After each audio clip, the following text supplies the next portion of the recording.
Blessed love and peace in Rastafari. Um, and so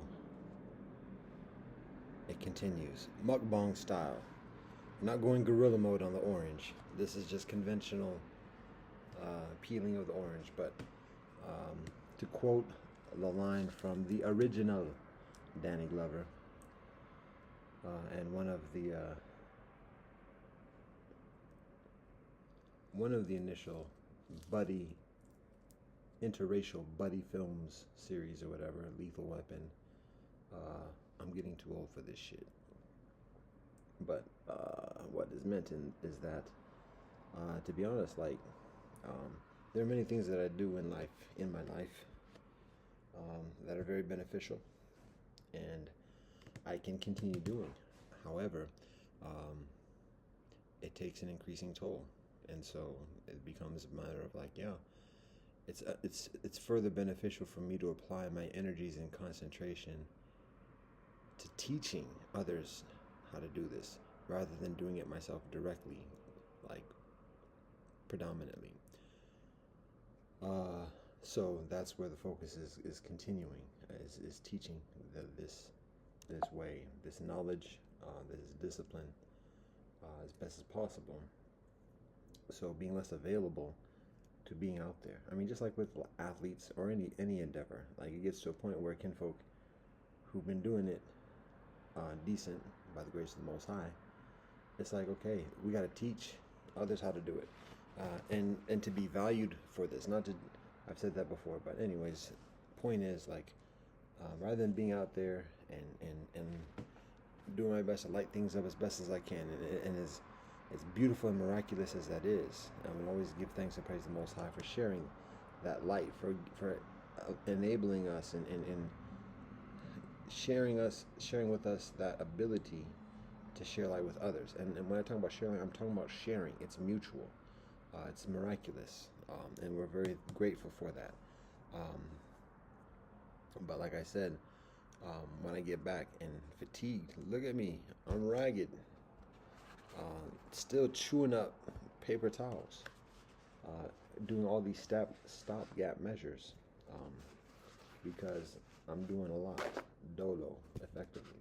I mean, there's kinfolk that are connected additionally, but for many of these tasks, and even just keeping the home front, significantly doing it dolo, and that is challenging. And there's neglect within it.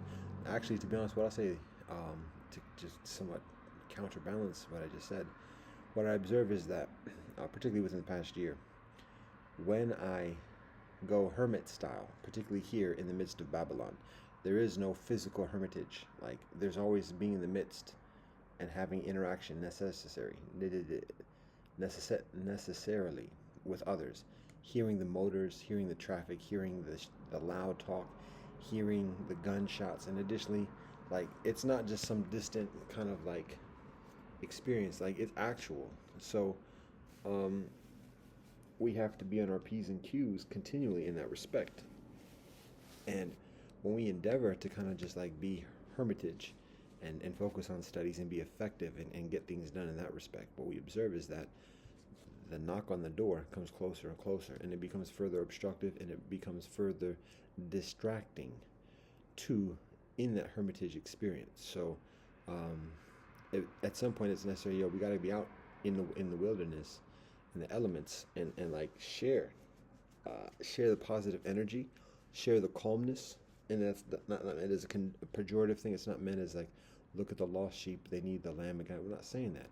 It's a matter of like being peace and like sharing that energy instead of just cultivating it within the homestead, which is necessary and beneficial. At some point, it's necessary and beneficial for us to go outside the homestead and share it with other kinfolk, so that the conditions outside the homestead become further copacetic, so that we can return to the homestead and return to the concentration and the work that we are doing from the homestead. So what I observed personally in the past year particularly is that when I do like revert to just being here and just like cultivating practice and doing the optimizing that as much as possible, and being true to that as much as possible, doing salat, properly observing Shabbat, davening even on a daily basis. And additionally, we cultivate a strength, a spiritual um, energy and strength within our domicile here. But when we do that, again, the noises from the outside become closer and louder, and further distracting. And so we're called upon to be further patient, either to endure those noises, those sounds, or to endeavor. And it doesn't mean conquering and hey, quiet up and shut up and not. It means going out and being present, and sharing.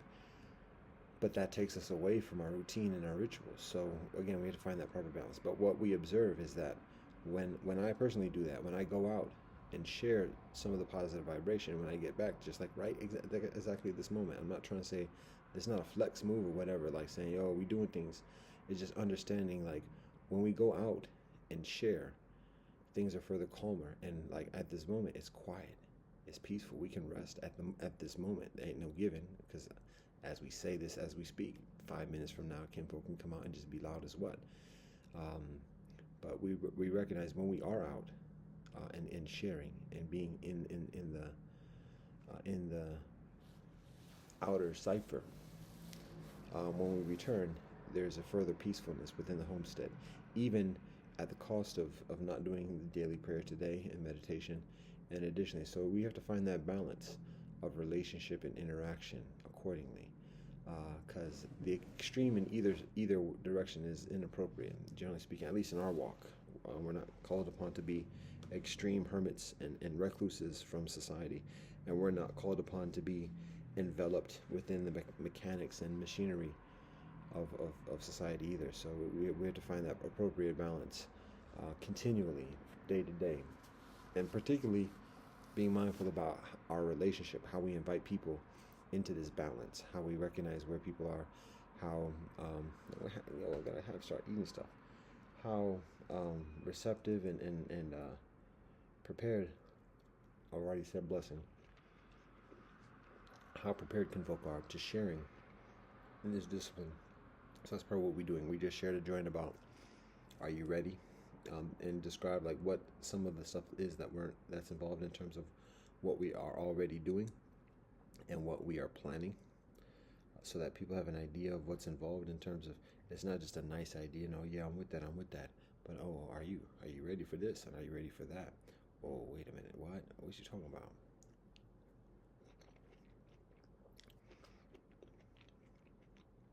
And for those who said most deaf, let's grow. That's what I'm talking about. Exactly. Then we say, all right, here we go. Here are our next steps. Here's what we're working on. Here's the updates. Here's our notes.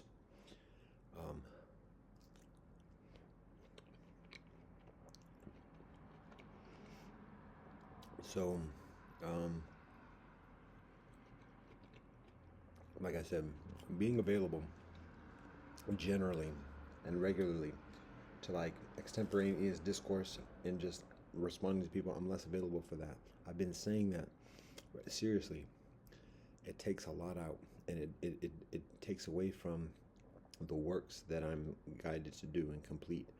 So again, I have to find the balance, but I articulate this so people can be mindful and people can temper expectations.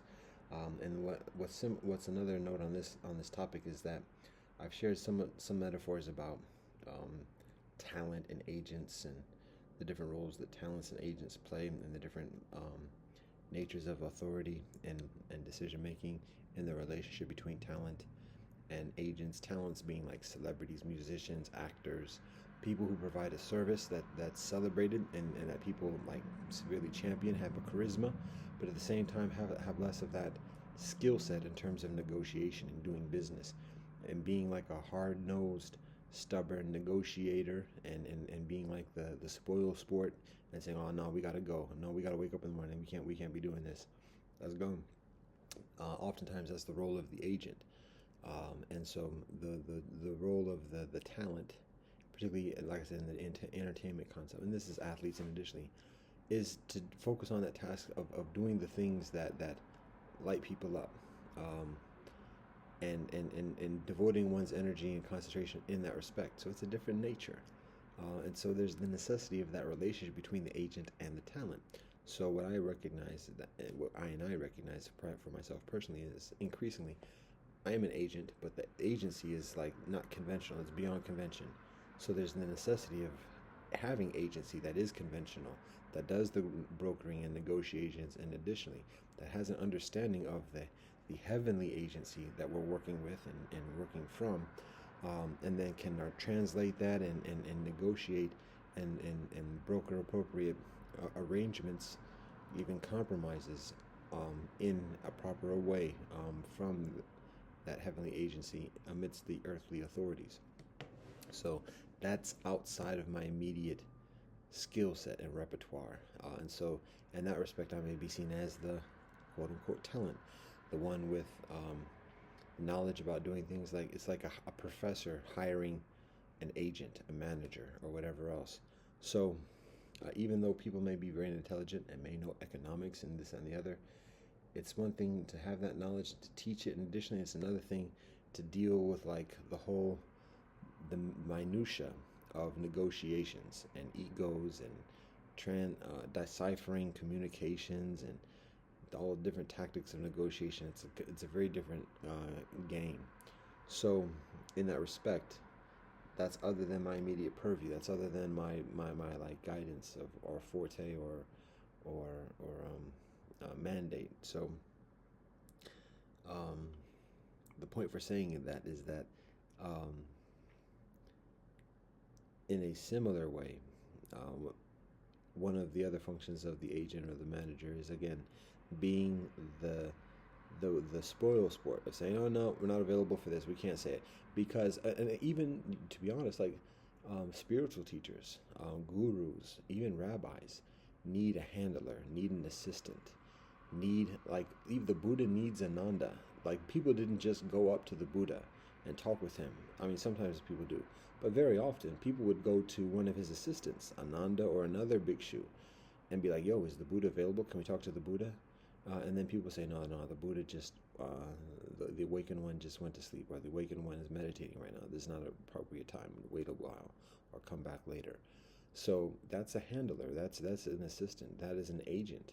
That is working with the outside community, um, and helping to navigate the conversation, because it's very difficult. Even the Prophet Muhammad wasallam, is known for being very gentle and giving, and being too polite to say no. So it becomes the responsibility of those around him when everybody wants to talk with him. Everybody wants to listen and hear and get guidance and everything else like that, and lose sight of like etiquette and like recognizing like, yo, he's been awake for the past 3 days. Let him go to sleep. Jesus always looking for that lonely spot because the people flock to him for healing, and even the apostles try to like um, um, keep people at a distance, and kind of like filter out who actually gets to talk with Jesus directly.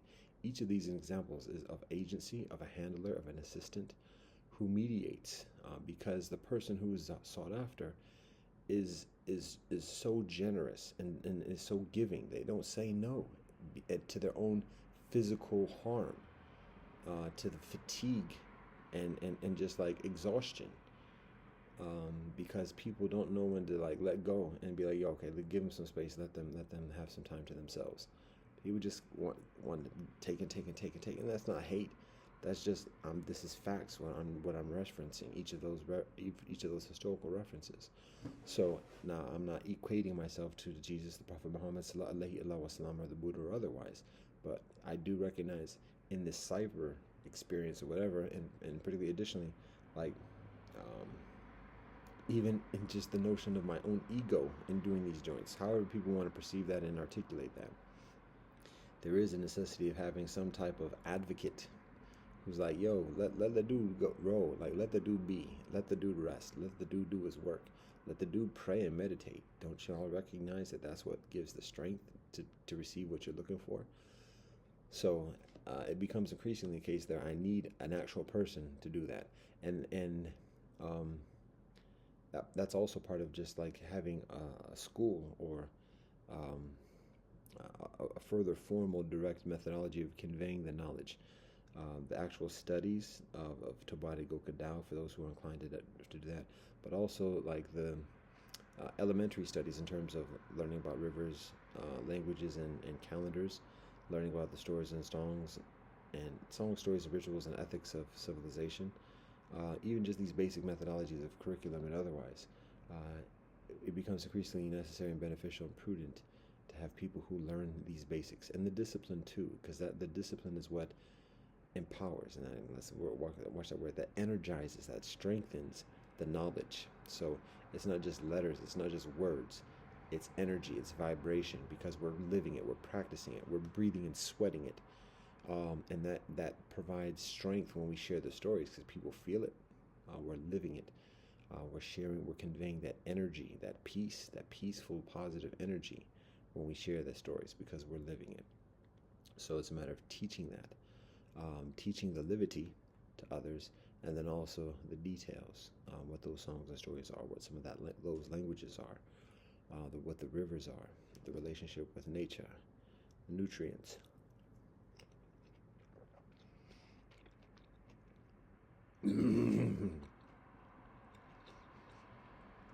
The calendars, the rhythm and the dance of life. Um, and it's so beautiful just today. Beautiful, awesome conversations. And we're so thankful.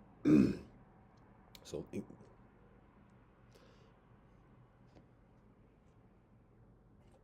ha ha ha. I went through this already. We are very thankful to the Most High for the conversations in just this day. Beautiful conversations. Awesome conversations, even brief conversations. Um, very different conversations.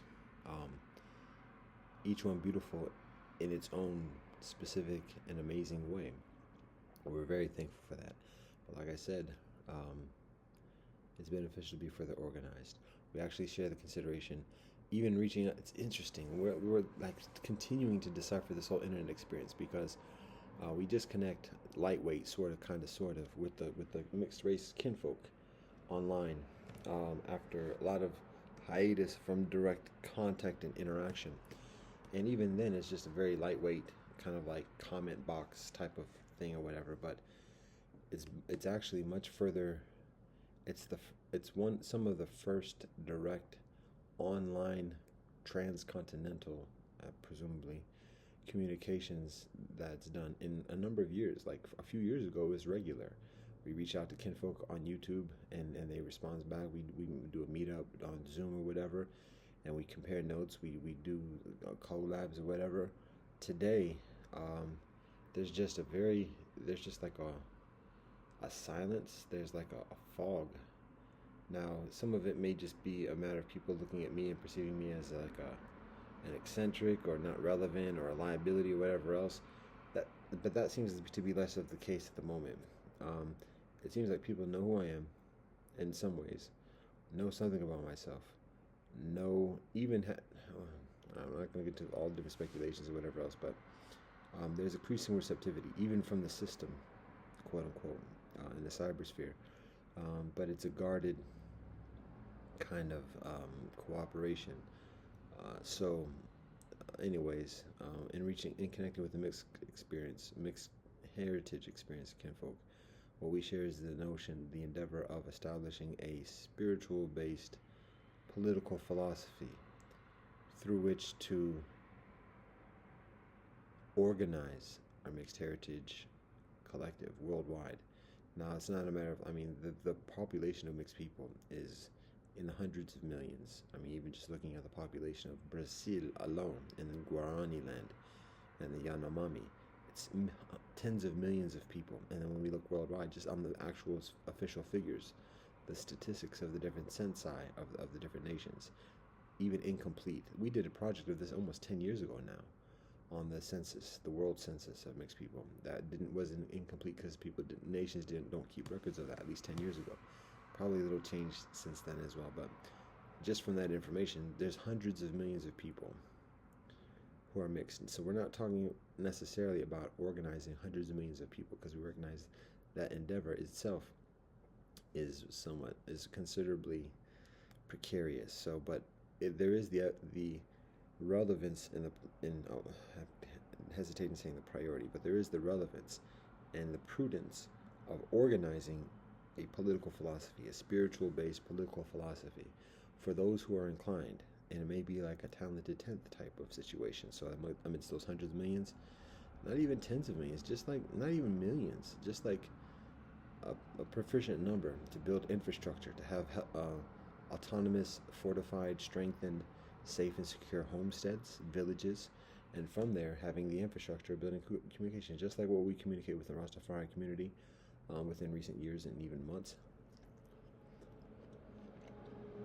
Encouraging that amongst mixed heritage kinfolk, and recognizing that it requires a political philosophy, but a spiritual based political philosophy that transcends the nationalities and all the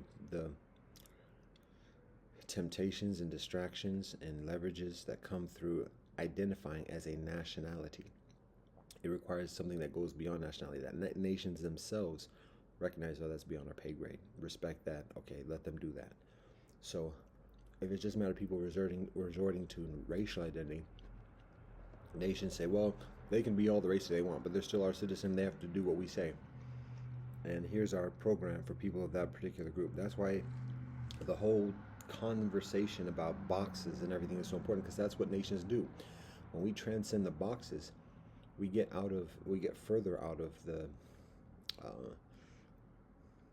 the downpression of the nations, the systemic marginalization of the nation phenomena, the national citizen phenomena. So anyways, that's one of the reasons why it's spiritual based. And when we talk about spiritual based, it doesn't have to be a specific religiosity, but something that is genuinely transcendent and also equally accessible, so that a straight up Buddhist and a straight up Muslim and a straight up Jew and a straight up Christian and a straight up Hindu and a straight up Taoist and a straight up atheist all can like I won't say buy into, but embrace this spiritual based political philosophy and still be genuinely each one's own self, practice and be recognized and be involved within each one's own respective religious community, but have this spiritual based political philosophy to organize, and that political philosophy based significantly on ethics that are shared, and again, just the compassion, the one love vibration of being mixed, of understanding, having empathy and further. So those are the two components, the spiritual-based political philosophy. And we look at, there's an example from Denmark, kinfolk's name of Grundtvig, who is actually credited as being like the founder of the social welfare program of Denmark that is pervasive at this moment for generations, for the past century within Denmark. That, I mean, in Scandinavia too, to be honest, that people around the world champion as a model for what society should be in terms of free education, free healthcare, policies that are very favorable for families, providing leave and maternity leave and all these other protocols that are just standard, because it's recognized that this helps society, this helps our relationships, looking out for each other and additionally. And so much of this is established over a century ago through the writings. He was actually a clergy person within the Dansk Church, if I recall correctly, but was a poet and a political activist, and additionally, and guided and encouraged people to look at these practices of altruism and sharing, and that leads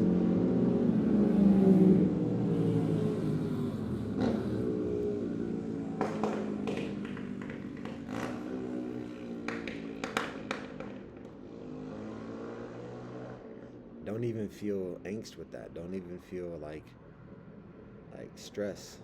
So cool. Not that we're supposed to, but occasionally there is. Different cats have different agenda, and you feel that too with the vibration or whatever else.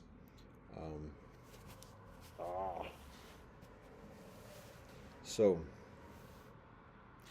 anyways, that's an example. So how we utilize that earthly example of the writings and the philosophy, and additionally, and apply it to the mixed heritage experience. Because to be honest, what's necessary, what's necessary, is rootedness, is having the genuine and proficient relationship with ancestors. Because otherwise, without that, kinfolk just get caught up in the leverage, um, the influences, the temptation, the threats, um, all that stuff that just lead people towards being individualistic and marginalized and assimilated and um, just leveraged and impotent, to be honest. And I'm not trying to be too derogatory, but just um, very dependent upon others for livelihood and sanction and even valuation and further. So um, to be resilient beyond those conditions and leverage it. It's a matter of having a knowledge of self, being rooted in oneself, and not just this, not like, yo, let's have knowledge. No, learn, study. You don't have to know everything, but learn enough to like stay in it. And again, Jesus talks about this in terms of the seeds. Like it's and we can look to many parables within many different traditions that talk about it's the trees that are rooted that weather the storms. That rootedness is knowing your history, knowing where you come from, having a sense of purpose beyond just your individual wants or your individual proclivities, talents, gifts, privilege. Get beyond that. And that requires the roots. That requires knowing your ancestors, something, the language. That's a beautiful thing, a sacred thing.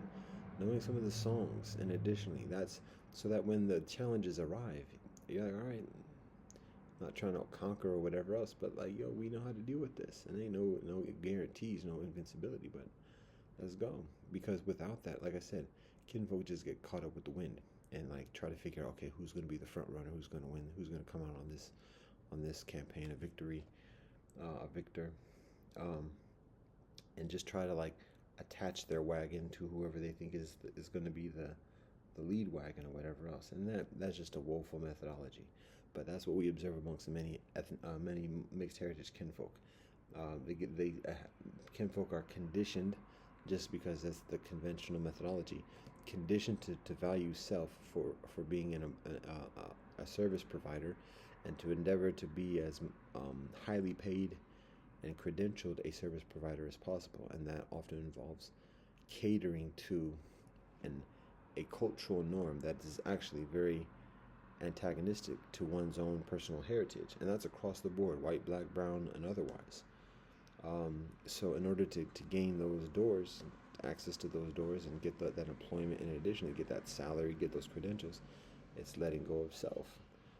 And yeah, you might get a quick payout or whatever else, and might get a quick girlfriend, might get a quick car or whatever else. But eventually, like people, oh, we're downsizing. Oh, we're going through a wave of redundancy. Oh, we're having a change of priorities, and now we're closing this branch. We're closing off this wing. We're downsizing. We're restructuring. Nothing personal. You understand.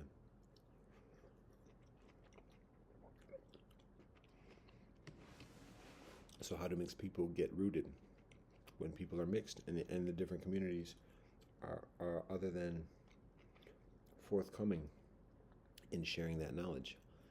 Learn. There's so much information that's available publicly. That's less of an excuse per se. There is a lot of knowledge that's not available publicly, that is only learned by being involved in the community. But learn as much as possible and connect and share with others as much as possible, and recognize what the priorities in life are, and make decisions that are increasingly along those lines of the priorities, rather than just like, oh, yo, we could this is pleasurable, or this is going to get us an in that crowd or whatever else. Letting go of that stuff and focusing on what do we need: food. What do we need? Homestead. How is this decision going to lead towards that most directly and most optimally? So making those decisions Um, and half an hour. Congratulations.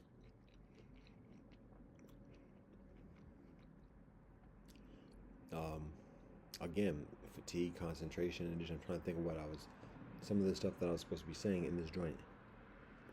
That was so revelationary. We have to record it. Um, it's not midnight yet. That's a positive. Still fatigue. Long day. Been out. Eyes are fatigued. Again, how long have my eyes been red? How many days has it been? That's stress. There was a time almost 20 years ago. There was a time when I put so much abuse to my eyes for a number of different ways, to the point like I could not see. Um, that's a whole nother scenario. But that's facts. And actually, it was a very painful thing because what ends up happening in that particular instance is that I got locked up in a psych ward. Again, now that was like the standard protocol during those years. At that point, anything happening, lock them up. And the challenging thing is, even after all of the torture that was done to me beforehand, on this particular occasion, it was an ophthalmologist. I want to say. I know there's optician. That's an optician. That's not it. There's another one, and then there's ophthalmologist. But whichever one it was the one with a big old like gun-like machine. It's not an actual gun, but it is like a hand kind of thing that has like the same kind of mechanics, and it launches a device that goes into the eye and forces up the eyelid like mechanically. The way it looks, it has these grips, and it looks like, yo, what are you putting in my eye? Now, the point of that is to open up the eye, keep it open, and then actually protrude a device, a scope that touches the eyeball itself in order to like get a reading about what's going on with the eye, like what's the affliction. Now, that whole process, it's not painful per se, but it's extremely intrusive, and like it's natural to protect the eyes. So for anybody to try to like force the eyes open and then touch the eyeball, and particularly when a person is strapped to a gurney, and refusing, like keep trying to keep my eyes shut and everything, it's a nature thing because people are like restraining me, and then here's this person trying to, in their own mind, thinking I'm trying to help this person because they're not helping themselves, and there's a certain legitimacy. Like I could not see at that moment, but at the same time, I don't care about seeing. I prefer my bodily integrity. So, like strapping me to a gurney and forcefully trying to do something with my eyes, that's not it.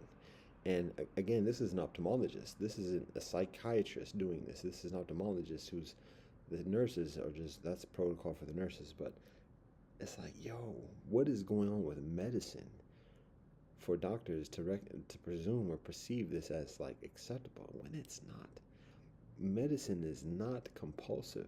That's not medicine. Medicine is voluntary. So to force somebody with drugs, to force with somebody with treatment and otherwise, that's not medicine. That's not healing. That's assault. So anyways, that was my experience 20 years ago with the eyes, nearly 20 years ago. It's similar conditions. Again, hot, warm weather, looking at a screen for hours on end, straining the eyes, particularly at night when this is the only thing that's particularly bright in the immediate vicinity. There's a strain on the eyes. And I'm doing it as I'm speaking at this moment. So, some lessons, huh?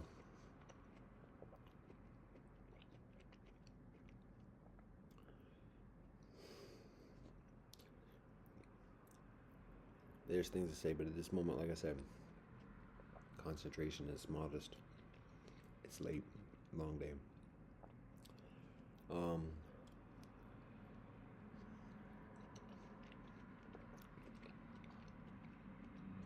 One of the things that compels me to be here at the moment, sugar helps to wake up a little bit. We're not big on sugar, to be honest. We're not big consumers of sugar. Diabetes.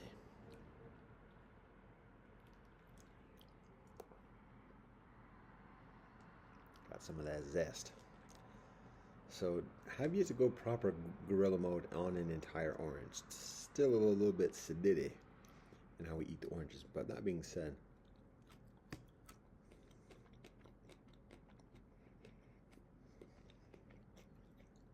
to be honest, it's somewhat easier to go gorilla mode on a lemon. Much further flavorful, sharp. But this is it's just like eating a rind. It's like a citrus rind. It's like, okay, congratulations, eating a citrus rind. Part of the motive for going gorilla mode on a lemon is cleanse out the system, and inviting the lemon rinds to be like a sponge. The citrus itself helps to dilute and take out the oils within the digestive realm.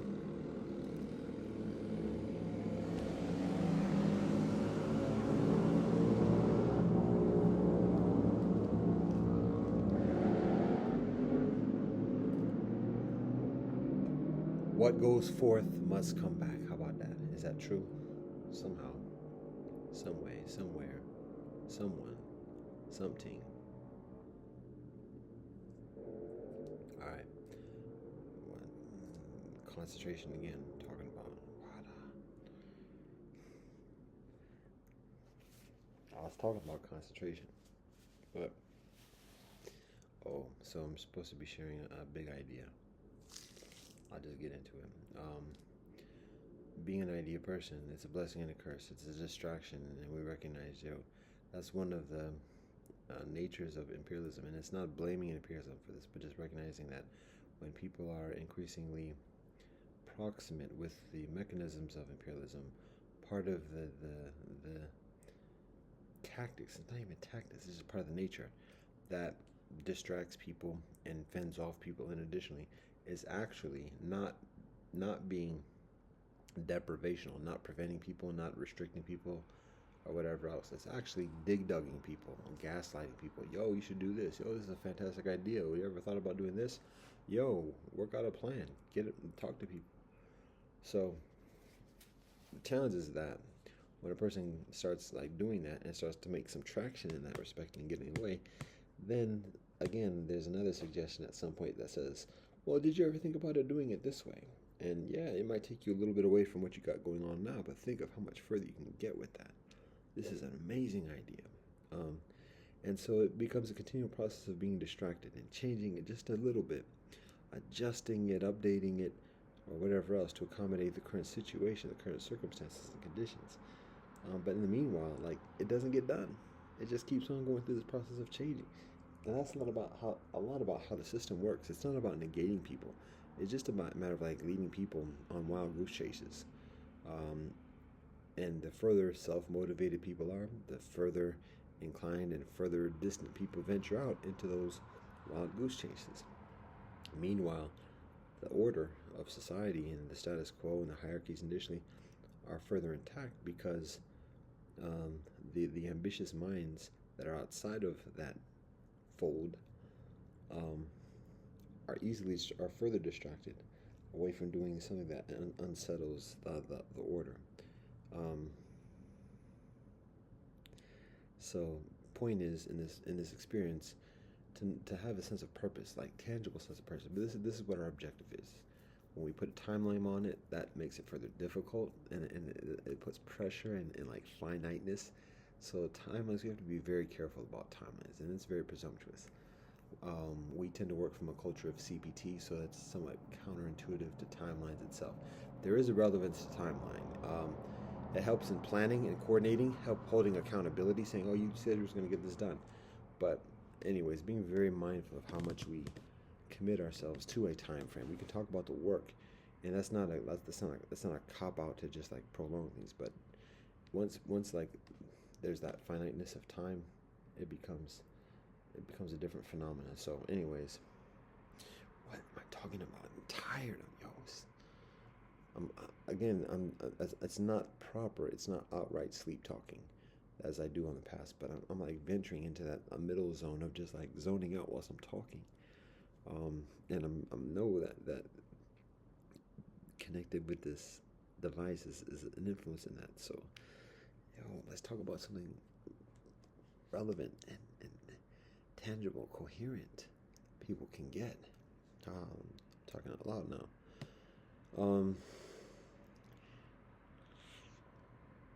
So my point was saying that just like having ideas is a beautiful thing. It's a miraculous thing. It's a necessary thing. It's a gift. But at the same time, we have to be mindful about how much we lend ourselves to amazing ideas, and like adjusting and changing what we've already got going on. So I say that because I'm experiencing that challenge right now. We're focusing on the homestead. That's continuing. We got information about where the building is officially located, the building that we've been looking at. It's not, again, it's not fixated in concrete or whatever else in terms of that's the building. But we are focusing on that, so we're making next steps. In an optimally peaceful and cooperative way. So there's that. And that's what our priority is, home front, wherever the home front eventually becomes. Now, meanwhile, we have a knowledge about how things work, and that knowledge is valuable to a number of different groups. It's necessary to a number of different groups. However, at the same time, other groups have different priorities of how to utilize that knowledge. And we share what we can, but we also have to be mindful of how much we get enveloped in other people's agenda and priorities that distract us, particularly from the priority of our home front. Because we've put that, we've sidetracked that, we've delayed that, we've neglected that for a long time. So like we have less availability of compromise, of like going on to somebody else's program, or we're very much on the path of cooperation and doing joint programs and connecting and being mutually supportive. But like even just thinking about like, here's this group over here, that idea you're talking about, how let's apply to what they do. No, but they got money. No, but they got connections. Like we're less available for those type of conversations, even just those type of conversations. So anyways, all that being said, this is an idea that I shared recently. It's an endeavor. We're focusing on our home front, a building, a campus, a residence for our families who are immediately involved with what we do, discipline, and that discipline is part of how we get our support. The community support us. So it's not our rules, but it's rules that we live by. So it's part of the prerequisite for participating, for residing. Even if people are temporary residents, whether people are studying in our facilities and boarding within our facilities, whilst boarding, just like at a campus, whatever else, here are the rules for this campus of being here. So that's our priority. And then with that established, God willing, Elohim willing, it's a matter of offering our services in those spaces. Education, co-ops, food co-ops, and additionally. That's our priority, that's our focus. Amidst all the things that are going on, amidst all the suggestions, amidst all the temptations and distractions, that's our priority. Amidst all the awesome, amazing ideas that lead us in different directions, this is our priority. Home front, Rastafari, hostel, and Kultuhus, and again the schoolhouse in the facilities, having classes, having education, dance program, drumming, storytelling, learning holy scriptures of world civilization. That's our priority, and that's the campus. Now, the specific location where we look at this moment is situated immediately adjacent to a park. So again, in the liberty that emphasizes relationship with nature, from our native heritage, respectively and collectively, from our experience within Rastafari, from our primal culture experiences, north, south, mid-equator, polarities, and otherwise. Being situated right next to a park is very conducive to this culture, to this mindset, to this relationship with nature, Mother Earth, and Amaka. So that's one of the advantages and one of the reasons in looking at this particular site, this campus and building. It's actually buildings. And additionally, it's the same stream that I grew up on. Upstream, but still the same stream. So there's that significance in that relationship and that connection. And indeed, at this moment, when there's less at this stage in my life, my personal life, there's less of that um, prospect and endeavor of thinking of all the different places we could live on Earth. Like, what's the most favorable place? Where could we build? What would life be like? And additionally, we are less available for that conversation as an actuality for ourselves. If when other can folk are on that, beautiful. Let's talk about that and how we continue to cooperate with each other. But for my personal self, after going through what I go through in this life, what is recognized, and again, this is not just my personal opinion or wants, but what is recognized is that I have a knowledge about the nature here. I know the birds. I know the songs of the birds. I know many of the trees. I know the lay of the land. And that's valuable for what we are building in terms of a world consciousness. This is where I'm rooted as a person. This is the land where my far walks. So when talking about building an educational institution that provides world literacy, world lit study program, part of the nature of that is being comparatively generalists, having a modest knowledge about different things. Again, Jackson Jills of all trades, masters of none. And so that's very susceptible to be, again, being accused of being rootless, of not having the depths of relationship and discipline and practice and otherwise. So part of the emphasis at this moment is in me being a leadership in establishing this school and educational methodology, doing it in a location where I am particularly rooted personally in my life experience. And that having credibility, that having stability, that having consonance and resonance with the endeavor and with my history and progressing path amidst traveling the roads of creation, the lands of this earth, and returning and continuing here on the land that I am brought into this earth at. So that's additional rationale for staying here in the Cuyahoga area, or in the general area. Oberlin is included within this notion of Northeast Ohio. But again, particularly towards that particular site near the forest, because that's the stream that I grew up on. That stream runs through the ravine and the backyard of the house where I grew up. So that's part of the rationale. So that being said, the idea that just occurs today, amidst making rounds and visitations and the amazing conversations, it's actually a continuation of an idea that is shared previously. I'll describe it like this.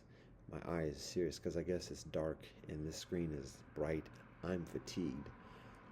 And so that's agile. If I lessen the light, I'm going to be less visible in the recording, even though it's going to be easier on my eyes. So, look at the sacrifice. Anyways,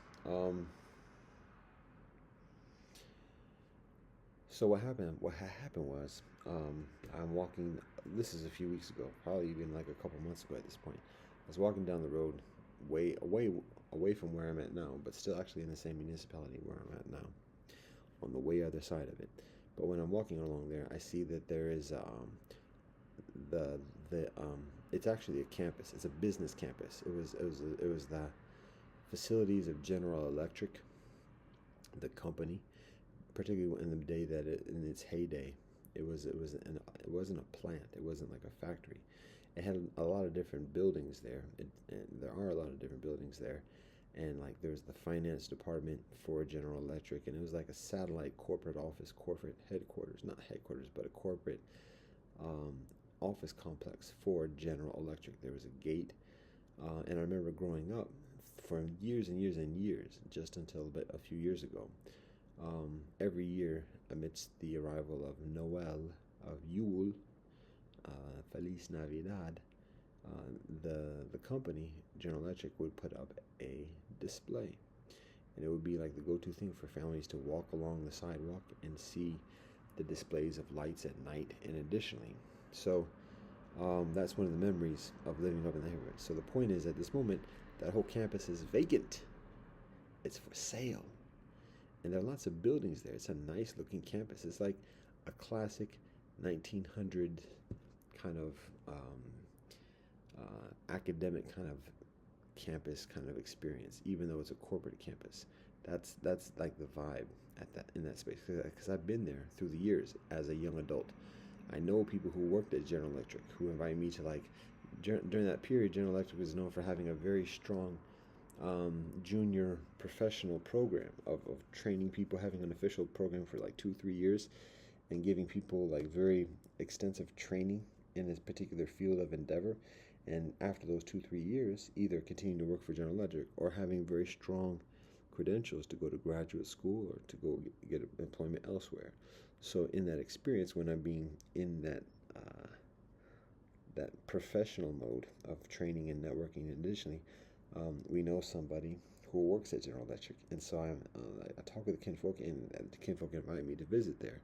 So there are a number of occasions when I go there, get through the gates, and then go to one of the buildings where the kinfolk have their office.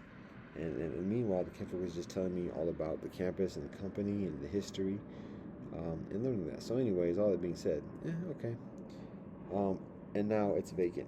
The company is, don't know what the company is doing at the moment, but um, there's a for sale sign, and it does look much vacant.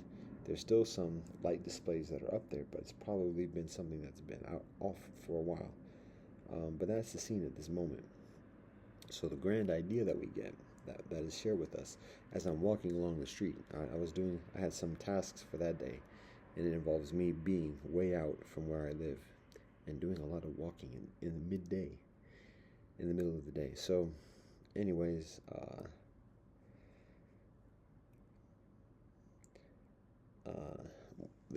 the grand idea that is shared initially, what is shared is to negotiate the transfer of the land, as I described before with Aswan Ashram and some of the endeavors in Oberlin and otherwise.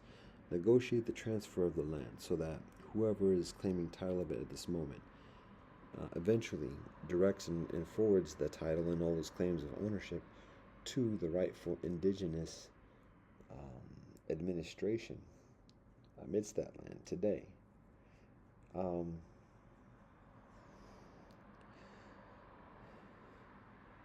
And then that native agency also provides us with sanction, with acceptance uh,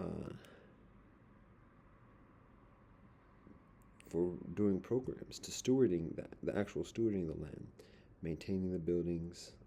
Again, I mentioned having a residence, and additionally, so negotiating those terms of acceptance and support from it's the Wyandot Nation that's indigenous here. Generally speaking, there's a number of nations, but particularly the Wyandot Nation. So, anyways, I'm sleep talking now. Seriously, if you don't notice that, all the scratching, everything, my mind is out. But I'm still talking. Maybe it's facts, it's truth, whatever. All things are praised the Most High. But I'm sleeping. I'm sleeping. So let's wrap this up. Yeah. All right.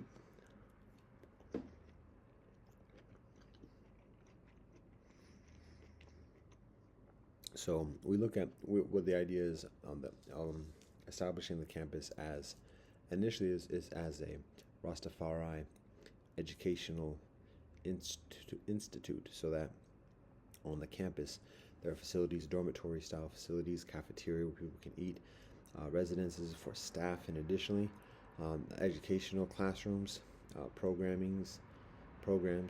The one drawback for the particular space is that it's a distance, at least to our knowledge, and actually I grew up like right down the street, literally down the street from this facility, and it's on the border of Heights and EC, but like it's not immediately adjacent to a park. Like the experience of nature in terms of trees and natural flowing water, and additionally, I'm unaware of what the closest park or what the closest natural green space is to that in that vicinity. It's most likely there's something, like there's some covered upstream or whatever. So in a development project of securing stewardship of the land, and doing any necessary renovations, and negotiating the investments and material support for doing all of this. There's the guidance of involving some type of reforestation project in the immediate surrounding vicinity. And actually, there is a park. What am I talking about? Like, I grew up less than a block away, and there's a park right next door to where I grew up. So usually wherever there's a park, there's some kind of stream nearby. It might be covered up by streets and roads and everything else like that, but there's a naturally flowing stream somewhere nearby. So anyways, the big idea is initially is having a Rastafari Education Institute there. There's a beautiful view of the lake, from that vantage, and having like healing and education and other services and facilities in that campus. Now, that was a while ago when I first see that, and that's just how the mind goes initially. Like, when seeing these things that are not being used, that are abandoned, it's like, yo, we could be doing this here. We could be doing this here. How can we make this happen? And so that's when I see the for sale sign at the GE joint. It's like, yo, we could be doing something, but at the same time, like, yo, we're already endeavoring to establish for Homefront. Let's get that secure, rather than just jumping on the whole nother amazing idea. And it's like infatuation with a woman, and even mutual infatuation. There's all the feels and everything, but yo, hold up, come on, like, let's make a commitment. Let's see ourselves. Let's get past the honeymoon experience, whatever, and like stick with the commitment and the priorities, what we already got going on. So that might be something for later on or whatever, when we have the bandwidth to deal with that. But at the moment, yo, let's focus on priorities. So that's what my reaction is at that moment. But it's very difficult because, again, we have many calls from kinfolk from different constituencies where that is the priority. Like, they care less about what we got going on, what our priorities are. We're working together on different things, but like they don't. A lot of kinfolk aren't on like the off-grid type of situation. So they're like, yo, what's that idea you're talking about? Yo, why aren't you doing that? Yo, let's roll with that. But so hold on, now we need Homefront. Bump the Homefront, you can bank money from this. But no, that's not what we're doing here. That's not what it's about. So anyways, that's part of the challenge, because there are kinfolk who prioritize this type of endeavor, and who are influential and advocate for, like, yo, let's talk about this further. Like, well, let's cool off on that Homefront thing. What's wrong with where you're at right now? Let's talk about, yo, this is big things. This is big things right here. We can do things. Yo, we see that. But again, like, yo, Homefront, y'all, Homefront. So, anyways, that's what we're dealing with.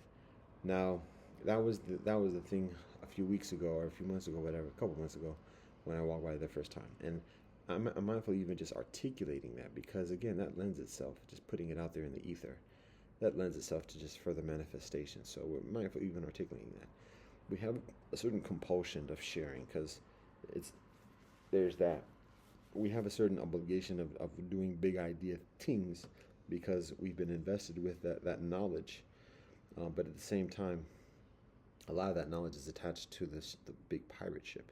And we're not on the pirate ship. We're on a small dinghy. We're on a small, like, rescue boat type situation, or raft. And we're working on constructing a proper, like, sailing vessel, hybrid sailing vessel, that utilizes natural wind, but then also has a reserve of high-tech, renewable energy-based mechanisms. So, like, we're not, the big ideas and the knowledge that we've been invested with through our formal education, like, that's for the pirate ship.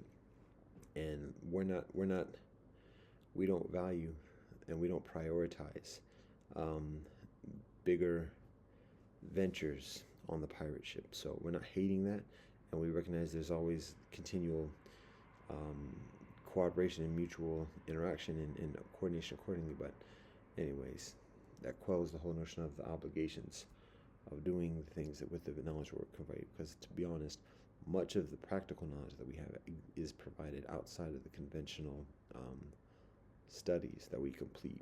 So we have to factor that in too. That was the idea a couple weeks ago. Now, particularly today, here's the updated version of the idea.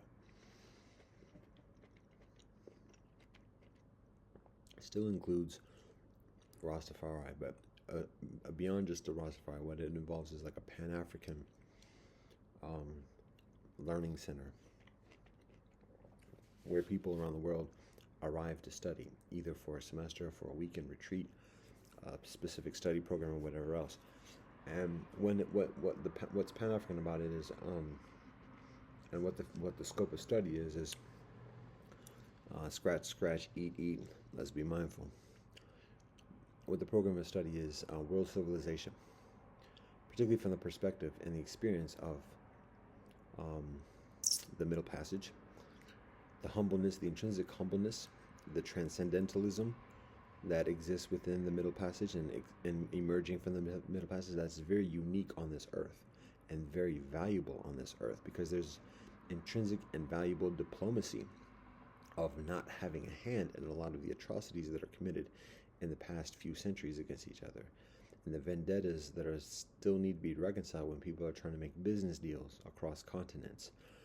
The Middle Passage as descendants are less enveloped in those challenges.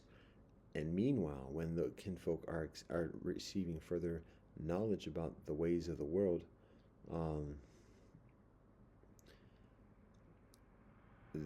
that knowledge and the skill set becomes much further valuable, even when simply being teachers that continue teaching that knowledge to others of any background. Because then the students, the next generation, who are learning it and continuing to practice it, are less accountable for the atrocities, because they're gaining a knowledge from teachers that not don't have indemnification or whatever, but like have a strong distance away from those that guiltiness or that ownness. So that's part of the value in Pan-African diplomacy and teaching world civilization from not just this perspective, but from this living experience. And we also have to recognize that it's not just a living experience that makes it valuable, but it's also living a disciplined life, a loving life, not hating, not having a rebellious hatred for anyone, not devaluing anybody of any background, speaking factually about the atrocities and advocating the appropriate reconciliation accordingly, but not hating anybody, and being disciplined. There's a lot of corruption with academia, so part of this methodology of education is being disciplined amidst that, and the value of that. So anyways, the idea, the updated version of the idea is establishing a Pan-African diplomacy learning center campus, similar to what I described concerning the Rastafari. The difference being, we're getting at midnight now. We're still scratching. The difference being that again, it's Pan-African, and well, but there are also details. So now we're talking about like the methodology of how of organizing this, and this is where it gets further like tangible and like it can be further seen. It's further plausible, and already just the way the universe works, the cosmos, and additionally, we already start talking about it just from our commute on the bus today, after receiving just even hours or so afterward. So it's obviously not just something that I particularly am working on or otherwise. Like, it's the nature of things, and this is how we're doing it. So anyways, and it's always the grace, it's always the divine grace of the Most High that's doing everything. But people are also evidently on coalescing paths and influence to prompt and cultivate these conversations. So the idea in terms of, or the guidance concerning the methodology for implementing this is a coalition amongst HBCUs, particularly the presidents. There's already a standing coalition amongst the HBCU presidents, and particularly the prominent presidents, or the presidents of the prominent HBCUs. The people who know. In addition to that, the Black Greeks. In addition to that, Black professional organizations. So those are like the standard bearers. And then civic leaders, and additionally as forming like a board, however we want to describe that, of guidance and direction, and then that having the institutional framework to negotiate the financing the investment, the material contributions to make it happen. Even just the terms of securing the title of saying, okay, who's that title? Does the GE still hold it? Okay, GE. Like, what's your asking price for this? Okay, yeah, we're not gonna pay that per se, and not trying to be like flex or whatever, but like, how about let's make an arrangement. Like, GE, what else you got going on? What else do you need? Like, whatever monies you want for that, you have much further needs than what monies are. So, and we've got lots of currency in that respect. So how can we appropriately arrange a prudent um, agreement here? So anyways, that's part of the negotiation process. And when there's a coalition of leadership like I just described, that makes that currency much further visible and convincing for parties at the negotiating table. Um, it involves discipline, again, a code of discipline for leadership, anyone who's assuming authority for the administration on the space of that campus, living by a code of ethics, being held accountable to that, even if all the different agencies involved that I just mentioned, HBCUs, Black Greeks, professional organizations, civic leaders, and Disney, aren't actually practicing that code directly and specifically. It's still the standard that the immediate leadership of the institution are held to in accountability in having that authority in that project.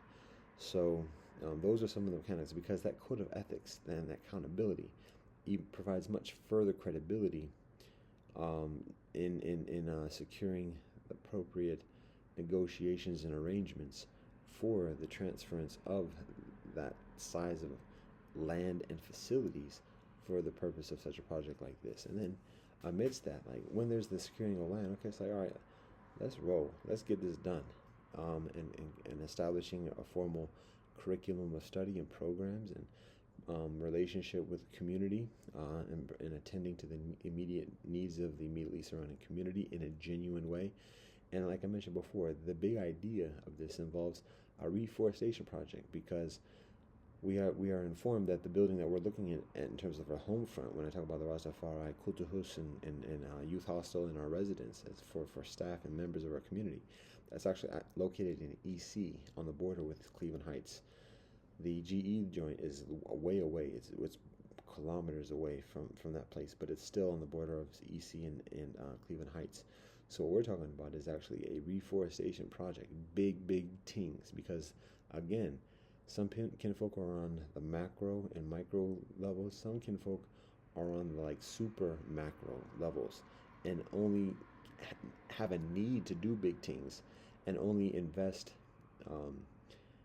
or share investments in cooperation when there are big things involved. So part of this big idea is a reforestation project all the way through EC, and it doesn't have to be all the entirety of EC, but I'm talking about like that connects the plant towards where the road superior is called road, where the building is of interest that we identify. So that includes Forest Hill Park, but like a reforestation project for the entire zone.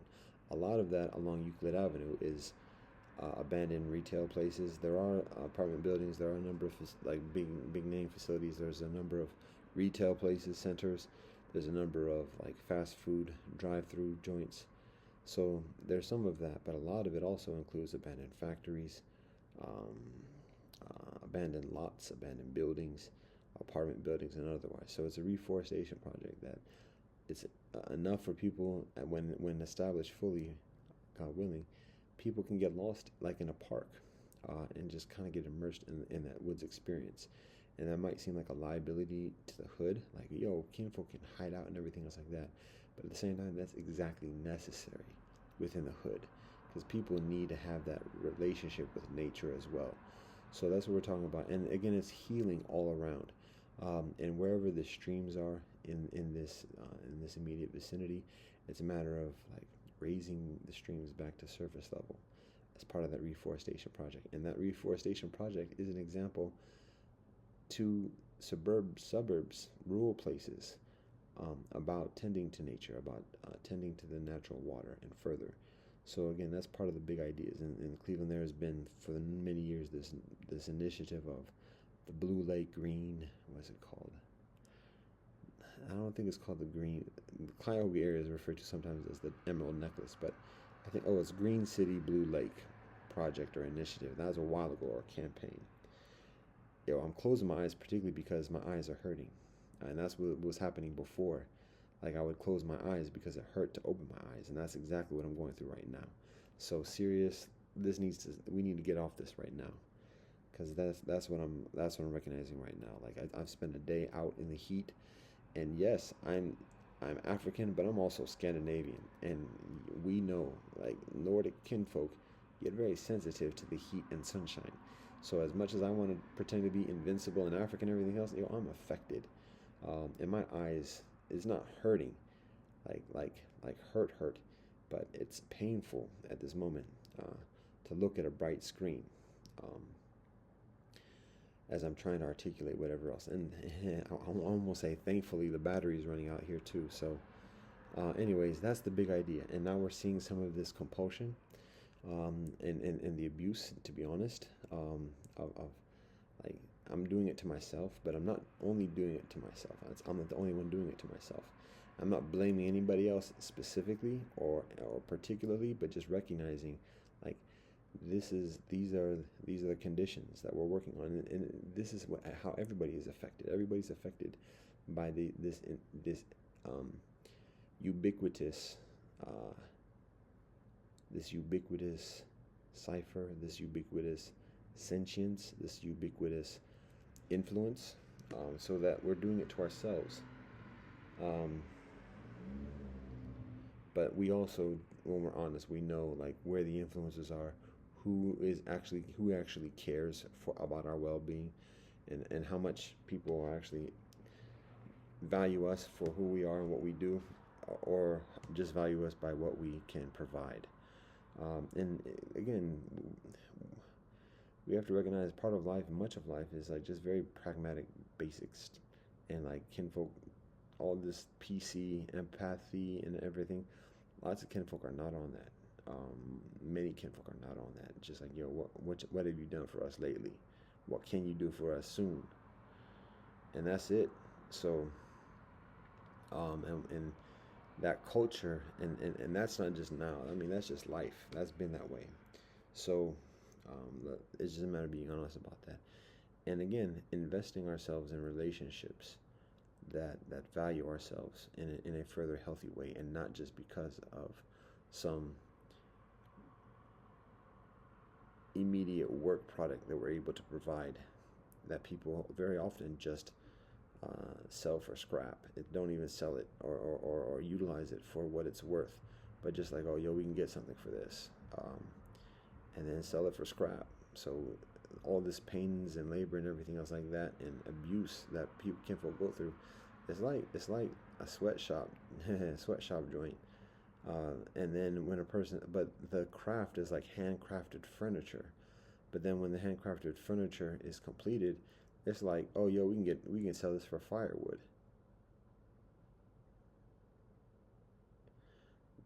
That's what we're looking at this moment, with the sweat dripping off the nose, and additionally, that's what we're looking at, the big ideas. So, and that's why one of the reasons why we endeavor to abstain from, like, even articulating these, because we have to focus on home front, and that's priority. That's what's prudent. So, anyways, an hour later, there it is. There's the big idea, and that's much of it. I mean, there's further details about it. The rationale we talked about. We talk about. Like I said, we talk about this in our commute from today. We talk about the rationale for establishing such an institute in the Cuyahoga area. Talk about Underground Railroad, the legacy of Ohio, Central State, Wilberforce, in the vicinity, Garrett A. Morgan, Oberlin, Garrett A. Morgan. We talk about the Stokes brothers from half a century ago. We talk about Jesse Owens. We didn't talk about Jesse Owens specifically, but some of the sports legacies of the African heritage here, Jesse Owens in Cleveland with that, Jim Brown. And then we even talk about LeBron James having that contemporary relevancy worldwide. And so these are some of the rationales. Now, there's strong rationales for establishing such a center in many different places around the world or around the continent. But this is some of what we share in terms of Ohio. It does also provide itself from as somewhat of a quieter place to have these studies, to focus further intently on the studies and the work of the programming of such a center. There's myself, and sharing the basics of it. Anyways, so there it is. Now, it's difficult to like. All right, that's a lot of the basics, and again, there's details with that. Like, a lot of it should speak for itself. A lot of it, folks should be able to like move on their own. We don't mean that in a pejorative way, but just like what else do we need to share? We've laid out the basics of it. How much further detail do we have to be at this moment? Because the mechanics are there. To be honest, the big thing that's necessary in implementing that project is discipline. Finding the people who are willing to commit to a legitimate and strict lifestyle of discipline, and being held accountable to that for that. Because it's only through discipline that we have authority and we have recognition and support from other authorities. Otherwise, it's not actual investment, it's not actual cooperation, it's not actual mutuality. It's subordination. It's just another form of subordination, and there's less motivation for others to provide whatever material benefits are involved with that for the service of subordination. It's like, no, we're not going to pay all that just to have some subordinates or otherwise that don't do something, aren't fruitful with what we're investing. So we need kinfolk who are responsible. We need kinfolk who have discipline. We need kinfolk who have authority. So it's not a handout. It's not a grant. It's not a charity. And a lot of kinfolk are on that mindset. And a lot of kinfolk are on that hustle of like guilt tripping and kicking up dust as ways of stirring up social conditions that favor and provide impetus for providing charitable contributions, and then putting in inroads or putting in all right, I'm not going to hate on that. I'm not trying to like overly criticize that, but just recognize that this is a different hustle. This is a different game. I'm not saying better, worse, or higher, whatever, but it requires discipline, and that's why lesser kinfolk are doing it. It's not a matter about being smart. It's not a matter of being rich. It's not a matter of being connected. It's a matter of being principled and disciplined and knowledgeable.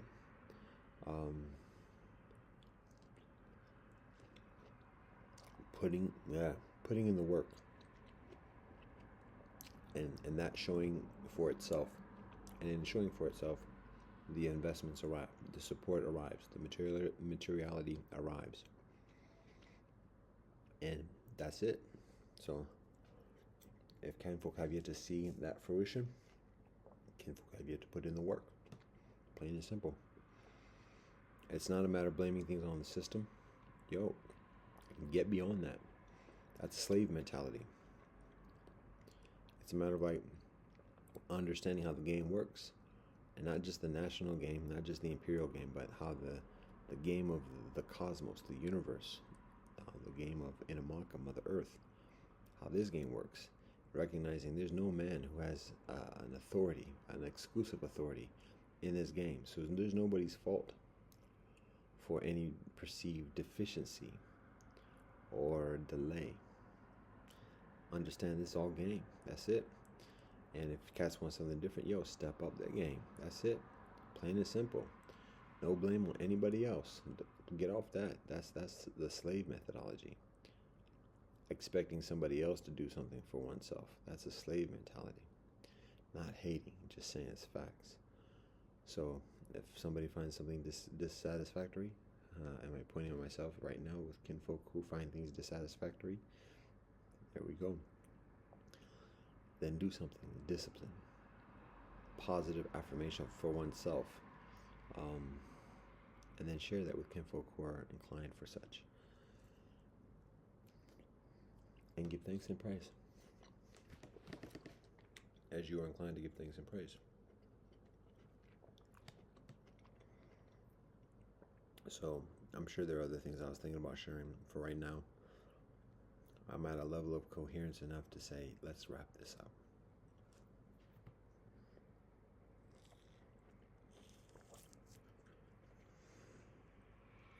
Fatigued. Cameroon in the house. Senegal in the house. Italia in the house. Earth in the house. China in the house. Japan in the house. Korea in the house.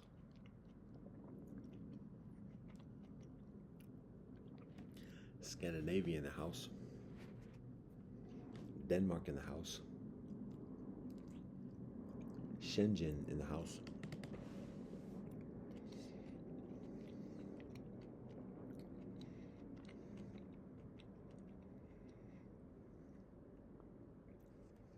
Middle Passage in the house.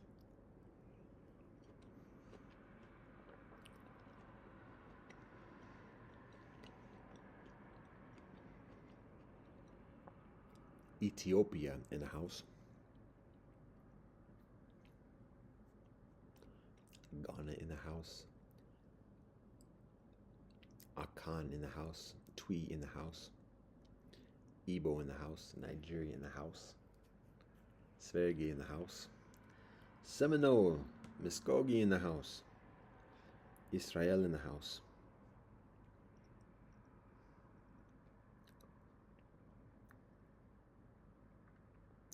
Uma in the house. Song in the house. Church in the house.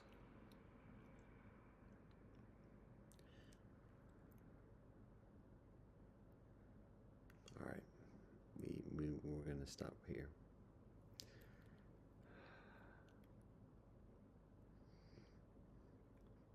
These are some of the conversations, some of the kinfolk.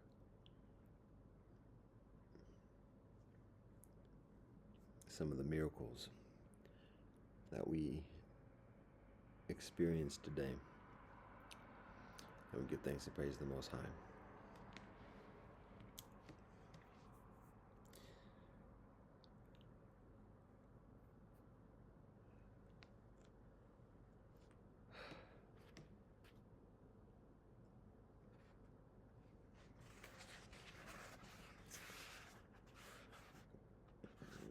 Further.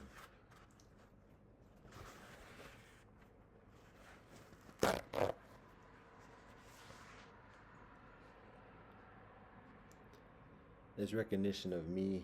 I'm going to talk about why I'm still here, why I'm doing this, and I reference the articles that we retrieve from online, and so that being part of the cyber quid pro quo. We also receive videos. I'm supposed to share that too. I just remembered. Excuse me. We share videos. I mean, we download videos of traditional dances. So we got a price to pay for that. We do downloads of conversations, sport, cultural, and additionally, we got a price to pay for that. So that factors into what I'm experiencing at this very moment.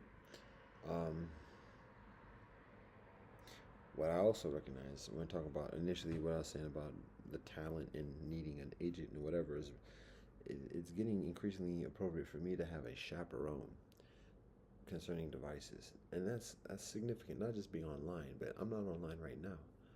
And here I am, an hour and a half into doing something that's not a priority. A policy of a chaperone, meaning like anybody, in order to have it needing somebody to be in my presence when doing these recordings, to help protect me from doing these recordings, like unnecessarily and not necessarily unnecessarily, but unprioritingly. Like this is not a priority, so it's getting to the point of being beneficial for us to have somebody actually here in physical presence, being like, no, don't. This not this. Only make a recording when this person is here, or when a person is here, when a chaperone is here, so that that chaperone can make sure that, okay, this is relevant, this is beneficial. All right, let's wrap this up, conclude it up, whatever. Because without the chaperone, we're seeing like, yo, we are very subject to the influences, and this is increasingly unhealthy. So we need to address this in a proper way. It's not even just a matter of being online. It's a matter of just the device, because I'm aware that even though I'm not officially online, like the online is on. The cipher is present and actually needs some further agua.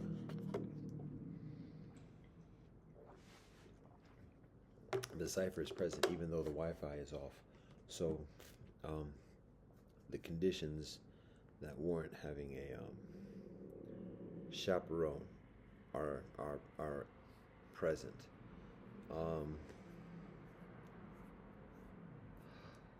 Scratch. There's a bite, most likely like a mosquito bite, that probably from yesterday, that it scratched, and now it has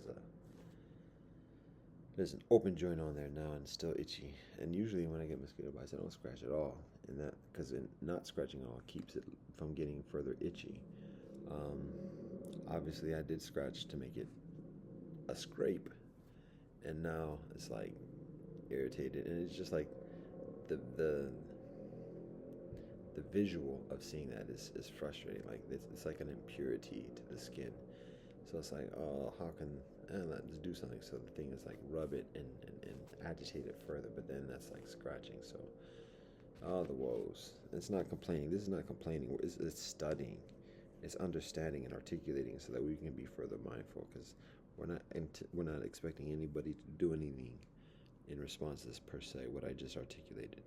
But we articulate particularly so that other people who are doing the same thing and not as cognizant or mindful of this can recognize this and also see the solutions and proceed accordingly. So,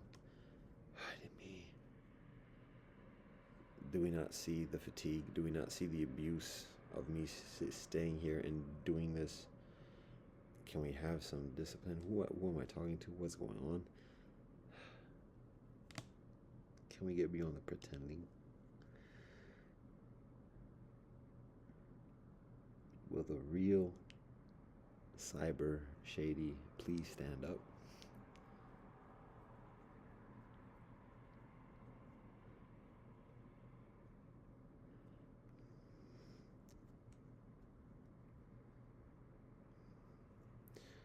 There's actually improvement in terms of our relations with convention and mainstream and system and imperialism and everything else like that.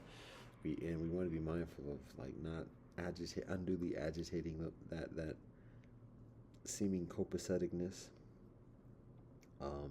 and dutifully honor the work that other kinfolk are conducting, to cultivate this copaceticness, to cultivate this communication between the system and ourselves.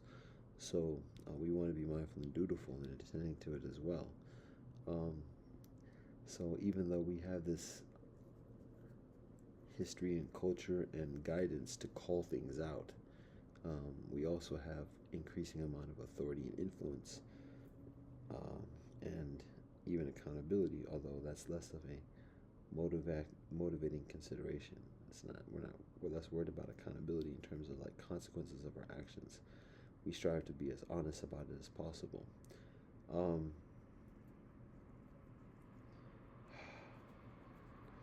Train of thought, loss of concentration. How about that? Hour and a half. Let's wrap this up. All things are praised to the Most High, Elohim. Blessed love and peace of Rastafari. Yo, that's